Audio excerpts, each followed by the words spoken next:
अभी जनरल साहब ने फरमाया कि हमारा कभी ये इरादा नहीं रहा कि हम दारंदाजी करें। बिल्कुल हमने ऐसा नहीं किया। वहां से दहशतगर्दी आती रही और हमने उनको बार बार समझाया, लेकिन वहां से वो नहीं समझे। लेकिन 11 अक्टूबर से लेकर अब तक जो है वो वहां से बाकायदा तौर पर हमले शुरू हो चुके हैं और पाकिस्तान मसल्ह अफवाज ने भी बाकायदा तौर पर दहशतगर्दी के ठिकाने तबाह किए हैं।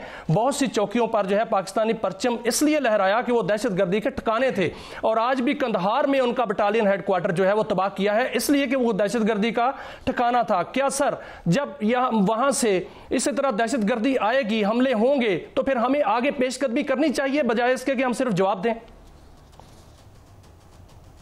शाहिद साहब, बहुत शुक्रिया, आपने इनवाइट किया और जनरल साहब ने बिल्कुल ठीक कहा कि ये हमारा चॉइस नहीं है, ये हमारी प्रेफरेंस नहीं है कि हम टू फ्रंट इनसिक्योरिटी अपने पैदा करें। हमारी जो आर्म फोर्सेज हैं अब वो इंडिया स्पेसिफिक ही अपने आप को तैयार करती हैं, टैक्टिक्स भी, स्ट्रैटेजी भी और इक्विपमेंट भी।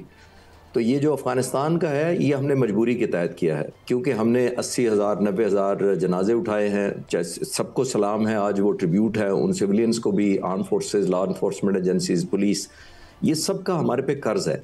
देखिए, मैं अक्सर कहता हूँ कि जो शोहदा हैं वो तो अल्लाह ताला के पास चले गए और उसका बड़ा पक्का वादा है उनका बहुत ऊंचे दर्जों में रखने का, लेकिन उनकी जो फैमिलीज़ हैं पीछे, उनकी बेवाएँ हैं, उनके बच्चे हैं, उनके वालिदैन हैं, उनके बहन भाई हैं, उनका हमारे पर कर्ज है कि हमें एक हद तक उनको अजियत पहुँचाए। यानी वो नहीं हम चाहेंगे कि ये कंटिन्यू रहे। जाहिर है, जैसे मैंने कहा कि हम टू फ्रंट के लिए नहीं तैयार करते अपने आप को, ये मजबूरन इसलिए करना पड़ा है कि दो वजह हैं कि यही अफगानिस्तान की तालिबान की जो हुकूमत है, या वो उसकी कैपेबिलिटी या सलाहियत नहीं है या उसकी नीयत नहीं है। दो ही वजह जिसमें हमें आना पड़ता है। और आपने देखा यही मुत्तकी जो उनके फॉरेन मिनिस्टर साहब हैं, मौलवी मुत्तकी साहब, जो हिंदुस्तान में 9 दिन का दौरा करके शायद वो वापस लौट गए हैं या लौटने वाले होंगे, वो 9 साल की उम्र में एक दूसरे मुल्क में हिजरत कर गए थे अफगानिस्तान से, और वो पाकिस्तान था। 9 साल से लेकर वो जवानी तक इसी मुल्क में रहे और उसके बाद जब तालिबान की पहली हुकूमत आई 1996 में और 2001 के दरमियान जो 5 साल इनकी रही थी, उसमें वो यहीं से वापस जाकर इंफॉर्मेशन और कल्चरल मिनिस्टर बने थे। और जो उन्होंने कल्चर का हाल किया अफगानिस्तान में, वो तो एक अलग एक हिस्ट्री है, लेकिन ये फैक्ट है कि उन्होंने यहीं से गए थे, ये तो उनका दूसरा वतन था। एक चीज़ ये ज़हन में रखिए, यानी उन्होंने अब हिंदुस्तान जाकर, वही हिंदुस्तान है जो कहता था कि हमारा जो एयर इंडिया जहाज़ हाईजैक हुआ था इन्हीं तालिबान ने किया था। ये वही हिंदुस्तान है जो कहता था हमारा दानिश सिद्दीकी जो जर्नलिस्ट है वो इन्होंने कत्ल किया, बदला लेंगे। यही वो है जिनकी एम्बेसी में बॉम्ब फटा तो उन्होंने कहा तालिबान ने किया है। यही है वो कहता है जो सबसे ज़्यादा कंसर्न हमारे ह्यूमन राइट्स के हैं, वॉलेशंस के हैं, औरतों के हकूक़ पर हैं। और वही वो हिंदुस्तान है जिसने मैन ओनली प्रेस कॉन्फ्रेंस करवा दी, क्योंकि उनकी ख्वाहिश थी कि औरतें नहीं बैठेंगी। तो इन्फोर्समेंट उन्होंने की, उनके रिस्पेक्ट किया, और वही शख्स जो 2001 से लेके आज तक यूनाइटेड नेशंस की टेररिस्ट लिस्ट पर है, इसीलिए उनको एक एक्सेप्शन लेनी पड़ी यूनाइटेड नेशन से। और जब वो वहां जाते हैं तो एक टेररिस्ट है वो हिज एक्सीलेंसी बन जाते हैं, उनको एड्रेस किया जाता है हिज एक्सीलेंसी, फंडिंग की जाती है। इसमें कोई शक नहीं है कि हिंदुस्तान मैसिव फंडिंग करता है और आज के नहीं करता पाकिस्तान के बैक स्टैप करने के लिए। करज़ई के ज़माने में, अशरफ गनी के ज़माने में ब्रिजेस बनाए गए, यहाँ पे फ्लाईओवर बनाए गए, हाईवेज बनाए गए, हॉस्पिटल खोले गए, एजुकेशन सेंटर खोले गए, सिर्फ गुडविल अर्न करने के लिए। नेबरहुड हम हैं। आखिरी बात शाहिद साहब, मैं आपके सवाल में क्लोज करने से पहले ये ज़रूर कहना चाहूँगा कि उन्होंने, मुत्तकी साहब ने कहा कि पाकिस्तान हमारे से मुकाबला करने से पहले सोवियत यूनियन, नाटो और अमेरिका का हाल देखे। हमारी कोई मुताबिकत नहीं है उनकी इस मिसाल से। वजह उन तीनों ने जिनका वो जिक्र कर रहे हैं, नाटो, अमेरिका, सोवियत यूनियन और ब्रिटिश भी, उन्होंने उनके मुल्क पर कब्जा किया था, उनकी ज़मीन पर कब्जा किया था। हमने अपनी ज़मीन उनको ऑफर की थी जब वो डिस्प्लेस्ड हुए थे। तो कंपैरिजन क्या हुआ? हमने किसी वक्त ये नहीं कहा कि हम कब्जा करने आ रहे हैं तुम्हारे मुल्क पर। तो आई थिंक कोई सिमिलैरिटी नहीं है, सिर्फ चीज़ें अलाइन उनको करने की ज़रूरत है। हिंदुस्तान का जब ओवरशैडो जब निकलेंगे तो उनको क्लैरिटी आ जाएगी, और जब हिंदुस्तान फिर उनको डिच करेगा, जो कई दफ़ा कर चुका है पहले भी, तो चीज़ें शायद उनको क्लैरिटी के साथ समझ आना शुरू हो जाएंगी। जी बिल्कुल ठीक है। जनरल साहब, चिश्ती साहब ने अभी जो सामने चीज़ें रखी, एक तो मुत्तकी साहब का बात जो है वो कर रहे थे कि वो उन्होंने पाकिस्तान के अंदर जवानी तक रहे, इसको मैं तो नमक हरामी ही कहूँगा जाके वो जो काम कर रहे हैं। दूसरा जो बात चिश्ती साहब ने कही फंडिंग की, भारतीय फंडिंग की, वो तो हो रही है, अभी भी हो रही है। और अभी खबर ये आ रही है जो मैं आपके सामने रखूँगा कि जो भारत की स्पेशल फोर्सेस हैं उसके जो अहलकार हैं जदीद असले के साथ जो है वो अफगानिस्तान के अंदर मौजूद हैं और तालिबान के रूप में प्रॉक्सीज के जरिए पाकिस्तान पर हमला आवर हैं और मुंह तोड़ जवाब ले रहे हैं। पाकिस्तान को क्या करना चाहिए इस हवाले से?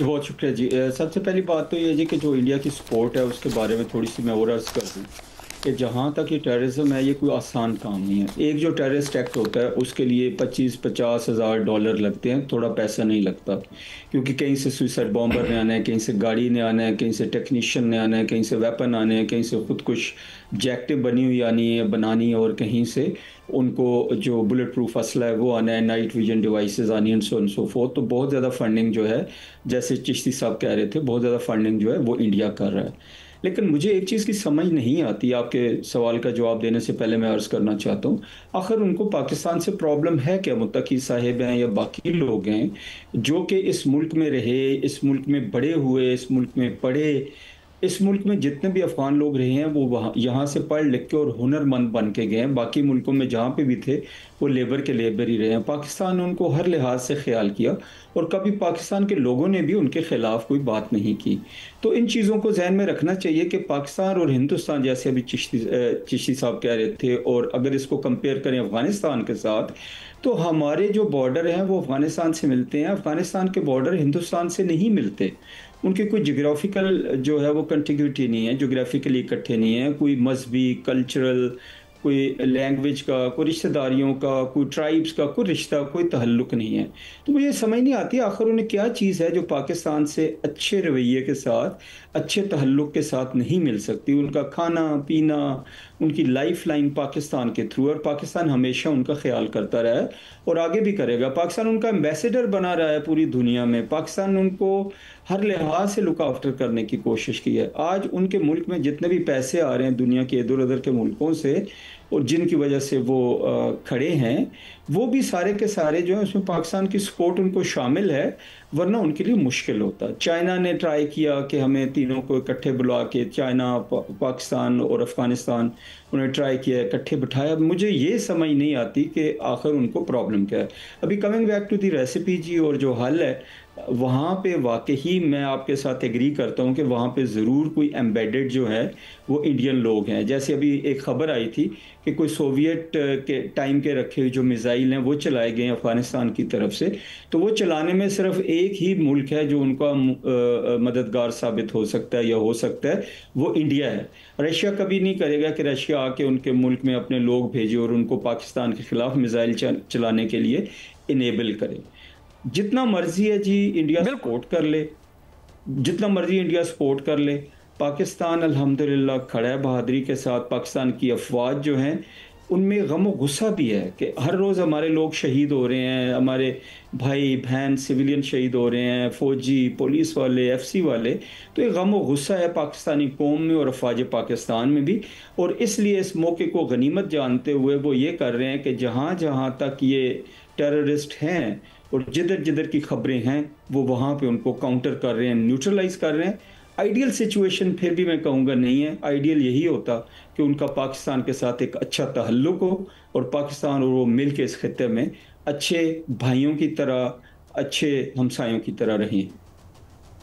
बिल्कुल ऐसा होना चाहिए, लेकिन वो ऐसा नहीं कर रहे। जनरल साहब, मैं चिश्ती साहब से ये सवाल करूंगा और यही बात जो है उनके सामने रखूंगा। जो साजिश है भारत की, भारतीय साजिश है, साजिशी है कि ये भारतीय मीडिया खबर दे रहा है चिश्ती साहब कि भारत ने तालिबान से खुफिया मुआहिदा कर लिया है, और ये भी कह रहे हैं कि जिसके मुताबिक भारत जो है वो अफगानिस्तान में अपनी एयर बेसिस जो है उन पर, उनकी एयर बेसिस पर कंट्रोल हासिल कर लिया है उन्होंने, और जेट त्यारे जो हैं वो मुंतकिल किए जा रहे हैं, और इसराइली ड्रोन्स टेक्नोलॉजी तालिबान को दी जा रही है। ना सिर्फ दी जा रही है बल्कि उनको तरबियत भी जो है वो देगा। और इसमें यह भी कहा जा रहा है कि इसमें बाकायदा तौर पर वहां पर उनकी इन्वॉल्वमेंट इतनी बढ़ चुकी है कि बाकायदा तौर पर वहां उनके जो फौजी हैं वो उस रूप में, दहशतगर्दों के रूप में बाकायदा तौर पर लड़ाई कर रहे हैं। तो इस पे कितनी तशवीश होनी चाहिए। अभी एक खबर आई है कि फील्ड मार्शल की सदर ममलकत से मुलाकात हुई है, उन्होंने भी वहां पर जो है वो अदा किया है कि हम भरपूर जवाब देंगे और मुंह तोड़ जवाब देंगे। सर क्या फरमाइएगा इस पर, आप क्या कहेंगे सर? देखिए मियां साहब, हमने अपनी बेहतरी की बात करनी है, हिंदुस्तान अपने भले की बात करता है। उसने क्योंकि मई में जो ज़बरदस्त जवाब दिया पाकिस्तान की मुसल्लह अफवाज ने, पाक फ़िज़ाइया ने जिस तरह जवाब दिया, उसके बाद से उसके पास ऑप्शन कोई नहीं थी सिवाय प्रॉक्सी ऑप्शन लेने के कि हमारे बैक डोर को स्टैब करने की कोशिश करे, उधर से एक ऐसा दरवाज़ा खोले, क्योंकि फ्रंट पर तो वो कुछ नहीं कर सके। फंडिंग दे के तालिबान से करवाना बड़ा आसान होता है निस्बतन। आपने ट्रेडिशनली वो फंड स्टाफ्ड कंट्री है, कैश स्टाफ्ड मुल्क है, उसके अंदर उसको पैसे चाहिए होते हैं, ना उनकी एग्रीकल्चर है, ना उनकी इंडस्ट्री है, ना टेक्नोलॉजी है, कुछ भी नहीं है उनके पास एक्सपोर्ट करने को। तो सिर्फ वो इंतज़ार कर रहे हैं कि कोई मुल्क फंड करे और उसके वो टूल बनकर या इंस्ट्रूमेंट बनकर आगे चले। तो हिंदुस्तान ने तो वो यूज़ करना था। हिंदुस्तान ने 2001 से लेकर 2021 तक $3 बिलियन की इन्वेस्टमेंट की है। ये मैं ऑफिशियल फिगर की बात कर रहा हूँ, डिक्लेयर्ड। जो अनडिक्लेयर्ड है उसकी मैं बात नहीं कर रहा हूँ। तो ये इसको रखते हुए ये मुझे बहुत ज़्यादा सरप्राइज नहीं हुआ। लेकिन हैविंग सेड दैट, मैं बिल्कुल नहीं वॉर मॉन्गरिंग की तरफ इंकरेजमेंट किसी स्ट्रैटेजी के तहत रिकमेंड करूंगा, क्योंकि हम टू फ्रंट होते नहीं है। आप इंडियन मीडिया इस वक्त फॉलो कर लें, वो सेलिब्रेट कर रहे हैं ये वाला जो हैपनिंग हुई है पिछले 4-5 दिनों के अंदर कि जी अफगान जो हम नहीं कर सके वही वो कर लें। जय दोवल साहब की एक वीडियो देख लें 2016 की। उन्होंने एक वीडियो में कहा था, 9 साल पहले उन्होंने कहा था पाकिस्तान जितना मर्जी इन तालिबान के करीब हो जाए, आखिरकार हमारे पैसे नहीं काम दिखाना है। ये उनकी ऑफिशियल वर्जन है। अब आप पार्ट ऑफ द स्ट्रैटेजी हुई तो इसमें कुछ सरप्राइज नहीं है। तो वो पैसे करेंगे, उनको बहुत सस्ता पड़ता है इस तरह अफगानिस्तान को बाय इन करके, बिकॉज ना 7 जहाज गिरवाने पड़ते हैं, ना सफ़ेद झंडे खड़े करने पड़ते हैं, ना नेवी के आप हमारे समंदरों से आपको बिल्कुल गायब होना पड़ता है। तो ये तो बड़ा ईजी उनके लिए सिचुएशन है कि तालिबान को फंड करें और ज़ाहिर है उनको हमारे आगे मुकाबले में खड़े करें, ताकि हमारी सारी तवज्जो फोर्सेस की वेस्टवर्ड हो जाए और वो ज़ाहिर है अपने ऑपरेशन सिंदूर जो फेमस करने की कोशिश कर रहे हैं वो उसकी तैयारी में लग जाए। तो मेरा नहीं ख्याल लॉन्ग टर्म में हमें, जो जनरल साहब बिल्कुल ठीक कह रहे थे, हमें एंगेज करना चाहिए, सऊदी अरब को डालना चाहिए। रिसेंटली हमारा डिफेंस पैक्ट हुआ है, चाइना का बहुत इन्फ्लुएंस है, इन 2 मुल्कों को एंगेज करके और क्लैरिटी लेनी चाहिए तालिबान से कि अगर आपकी कैपेबिलिटी नहीं है तो हम हेल्प करने को तैयार हैं। इंटेंशन नहीं है तो आप इंटेंशन पैदा करें कि आप हमारे साथ अच्छे चलें ताकि हम भी अच्छे हमसाइयों की तरह रहें।